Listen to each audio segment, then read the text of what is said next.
Welcome to this edition of Let's Have Some Fun, brought to you by In The House Productions. Do me a favor, and if you like the video, make sure you hit the like button, and please support me by hitting that subscribe button, and that way you'll know every time we come out with some new media content for your enjoyment. Today's video will be featuring the Bee Gees. So, sit down, relax, let's have some fun, and enjoy getting to know the Bee Gees. The Bee Gees. The Bee Gees were a music group formed in 1958, featuring brothers Barry, Robin, and Maurice Gibb. The trio were especially successful as a popular music act in the late 1960s and early 1970s, and later as prominent performers of the disco music era in the mid to late 1970s. The group sang recognizable three-part tight harmonies. Born on the Isle of Man during the 1940s, the Gibb brothers moved to their father Hugh Gibb's hometown of Chorlton-cum-Hardy, Manchester, England in 1955.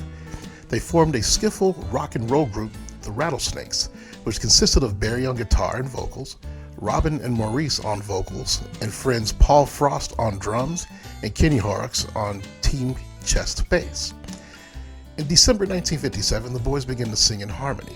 The story is told that they were going to lip sync to a record in the local Guamot cinema, as other children had done on previous weeks. But as they were running to the theater, the fragile Shellac 78 RPM record broke. The brothers had to sing live, but received such a positive response from the audience that they decided to pursue a singing career. In May 1958, the Rattlesnakes disbanded when Frost and Horrocks left. So the Gibb brothers then formed Wee Johnny Hayes and the Blue Cats with Barry as Johnny Hayes. Now, the family then moved to Redcliffe in the Moreton Bay region, Queensland, Australia, and then to Crib Island. After achieving their first chart success in Australia as the Bee Gees with Spicks and Specks, their 12th single, they returned to the UK in January 1967 when producer Robert Stigwood began promoting them to a worldwide audience. By 1960, the Bee Gees had started to feature on television shows, including their performance of Time Is Passing By. In the next few years, they began working regularly at resorts on the Queensland's coast. Through his songwriting, Barry sparked the interest of Australian star Cole Joy, who helped the brothers get a recording deal in 1963 with Festival Records subsidiary Leadon Records under the name Bee Gees. The three released 2 or 3 singles a year, while Barry supplied additional songs to other Australian artists. In 1962, the Bee Gees were chosen as the supporting act for Chubby Checker's concert at the Sydney Stadium. Frustrated by their lack of success, the Gibbs began their return journey to England on January 4th, 1967, with Ossie Byrne traveling with them.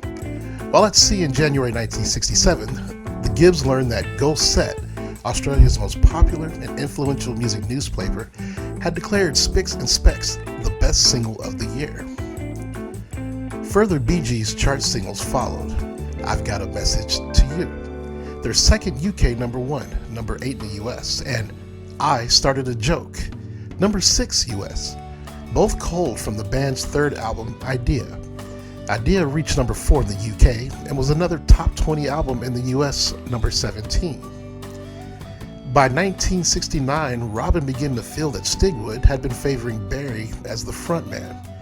The Bee Gees' performances in the early 1969 on the Top of the Pops and the Tom Jones Show, performing I Started a Joke and 1st of May as a medley, was one of the last live performances of the group with Robin. Okay, everybody, let's have some fun. What comedy movie did I Started a Joke have a play in? A. Meet the Parents. B. Miss Congeniality. C. Zoolander. D. What Women Want. If you guessed C. Zoolander, you are correct. Thanks for playing. Let's have some fun. Back to the Bee Gees.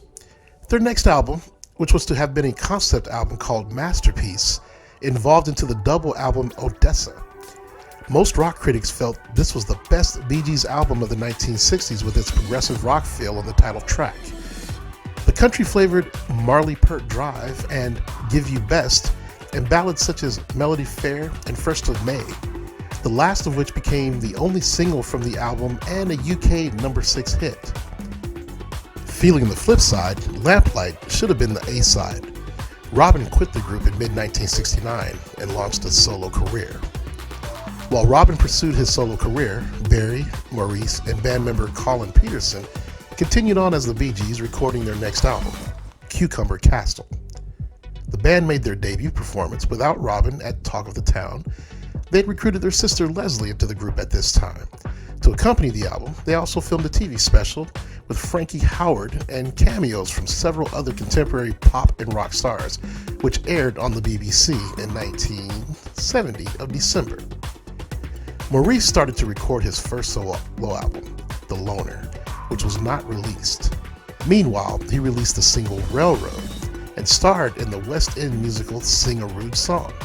In February 1970, Barry recorded a solo album which never saw official release either, although I'll Kiss Your Memory was released as a single, backed by, this time, without much interest. Meanwhile, Robin saw success in Europe and Australia with his number 2 hit, Saved by the Bell, and the album, Robin's Reign. Now, their 9th album, Trafalgar, was released in late 1971.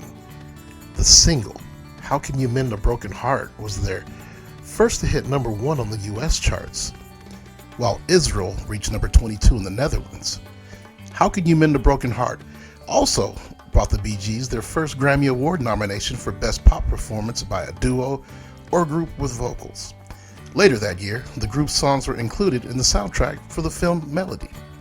Let's have some fun. The single, How Can You Mend a Broken Heart? Which of these artists covered that Bee Gees song? A. Johnny Mathis. B. Al Green. C. Cher. D. Florence Henderson. Or E. All of the above. If you said E. All of the above, you are correct, and there are many other songs that the Bee Gees have wrote that have been covered by other people. At Eric Clapton's suggestion, the brothers moved to Miami, Florida, early in 1975 to record at Criteria Studios. After starting off with ballads, they eventually heeded the urging of Martin and Stigwood and crafted more dance-oriented disco songs, including their second US number 1, Jive Talkin'. Along with US number 7, Nights on Broadway, the band liked the resulting new sound. This time the public agreed by sending the LP Main Course up the charts.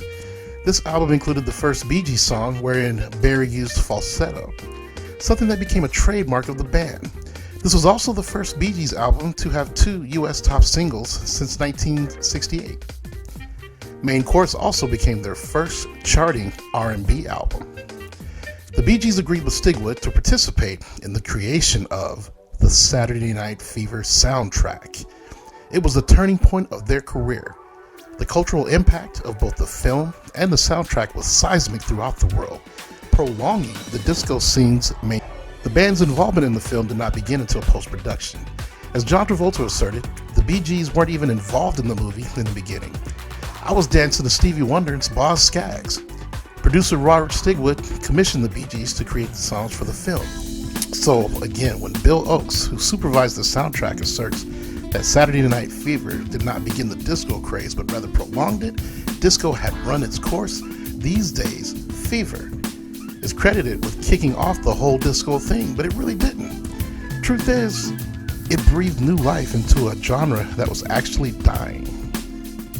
3 Bee Gees singles, How Deep Is Your Love, Staying Alive, and Night Fever, charted high in many countries across the world, launching the most popular period of the disco era. They also penned the song If I Can't Have You, which became a US number 1 hit for Yvonne Elliman, while the Bee Gees' own version was the B-side of Staying Alive. Such was the popularity of Saturday Night Fever that had 2 different versions of the song More Than a Woman. One by the Bee Gees, which was relegated to an album track, and another by Tavares, which was the hit. During a 9-month period beginning in the Christmas season of 1977, 7 songs written by the brothers held the number 1 position on the US charts for 27 of 37 consecutive weeks. 3 of their own releases, 2 for brother Andy Gibb, the Yvonne Elliman single, and Grease, performed by Frankie Valli. Fueled by the film's success, the soundtrack broke multiple industry records, becoming the highest-selling album in recording history to that point. With more than 40 million copies sold, Saturday Night Fever is among music's top 5 best-selling soundtrack albums. As of 2010, it is calculated as the 4th highest-selling album worldwide. The Bee Gees won 5 Grammy Awards for Saturday Night Fever over 2 years: Album of the Year, Producer of the Year, and 2 awards for Best Pop Performance by a Duo or Group with Vocals, one in 1978 for How Deep Is Your Love, and one in 1979 for Staying Alive, and Best Vocal Arrangement for 2 or more voices for Staying Alive. During this era, Barry and Robin also wrote Emotion for an old friend, Australian vocalist Samantha Sang, who made it a top 10 hit, with the Bee Gees singing background vocals. Barry also wrote the title song of the film version of the Broadway musical Grease for Frankie Valli to perform, which went to number 1. The Bee Gees' follow-up to Saturday Night Fever was the Spirits Having Flown album. It yielded 3 more hits: Too Much Heaven, Tragedy, and Love You Inside Out. This gave the act 6 consecutive number 1 singles in the US within a year and a half, equaling the Beatles and surpassed only by Whitney Houston. The Bee Gees have had a country hit even in 1979 with Rest Your Love on Me, the flip side of their pop hit Too Much Heaven, which made the top 40 on the country charts. It was also a 1981 hit for Conway Twitty, topping the country music charts.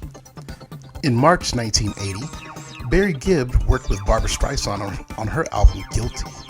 He co-produced and wrote or co-wrote all 9 of the album's tracks, 4 of them written with Robin, and the title track with Robin and Maurice. Barry also appeared on the album's cover with Streisand and duetted with her on 2 tracks. The album reached number 1 in both the US and the UK, as did the single Woman in Love, written by Barry and Robert, becoming Streisand's most successful single and album to date. Both of the Streisand-Gibb duets, Guilty and What Kind of Fool, also reached the US top 10. Dolly Parton and Kenny Rogers recorded the Bee Gees' penned track Islands in the Stream, which became a US and Australian number 1 hit and entered the top 10 in the UK. The Bee Gees released the album ESP in 1987, which sold over 3 million copies. It was their first album in 6 years and their first for Warner Brothers. The single You Win Again went to number 1 in numerous countries, including the UK, and made the Bee Gees the first group to score a UK number 1 hit in each of 3 decades, the 60s, 70s, and the 1980s. In 1997, they released the album Still Waters, which sold over 4 million copies and reached number 2 in the UK, their highest album chart position there since 1979, and number 11 in the US. The album's first single alone gave them another UK top 5 hit and a top 30 hit in the US.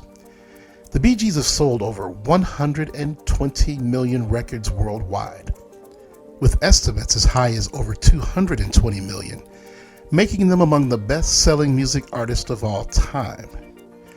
They were inducted into the Rock and Roll Hall of Fame in 1997. The presenter of the award to Britain's first family of harmony was Brian Wilson, historical leader of the Beach Boys, another family act featuring 3 harmonizing brothers.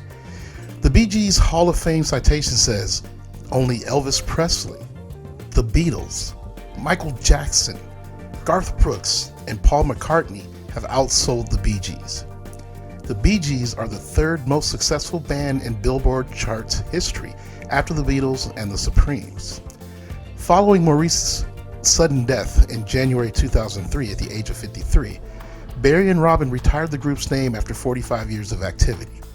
In 2009, Robin announced that he and Barry had agreed that the Bee Gees would reform and perform again. Robin died in May 2012. Aged 62, and after a prolonged struggle with cancer and other health problems, leaving Barry as the only surviving member of the group. The Bee Gees, a legacy. Thanks for watching another episode of Let's Have Some Fun, featuring the amazing, talented Bee Gees. Make sure you like the video, and please subscribe, and if you'd like me to feature a particular entertainer, please drop your suggestions in the comments. Live life to the full, and let's have some fun.